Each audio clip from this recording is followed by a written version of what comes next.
Oromummaan isii walooti. Oromiyaan isii walooti. Kan kanarraa hafe Oromoon akka sabaatti wanni waliin qabnu walitti dubbachuu dandeenyu baay'een osoo jirtu arra gabbee namni kutaa hin ta'in tokko gosa hin ta'in tokko ganda hin ta'in tokko kamantaa hin qabne tokkotu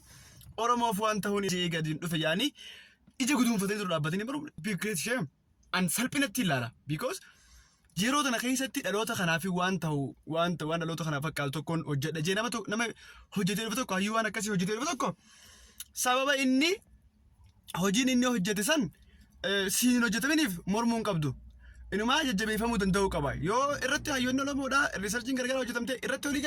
walii galan yoo waliin galamne ani hafa jechuudha dirqamaan dhaloota kanarratti waa fi wanni danda'amu hin jiru riisarchiif dhiyaate soo akkasitti fudhadhaati dhimma kana tasgabbiidhaan haa ilaalamu Oromoo gosa walitti hin buusina dubbii qubee fuullee hojii wal qabsiisee rakkoon biraan jiru ini alga gargutun jira ixaafaxam jettu habashaan san jecha san fayyadamu ta'e rakkoo biraan qabu fakkaatu kana irraa immoo waan namoonni baay'ee dubbachuu qaban tokko dubbachuu barbaada qubee afaan Oromoodha abaa caadaa jennee ittiin barachaa turre ittiin barachuuf illee ta'emnu haa dhaabbattu namni jedhin jiru qubee akka dabalataatti qubeen kuulleen Oromoodha jiraachuun irrespectively side qabanneetuma dhaloota barsiisuu yoo ta'e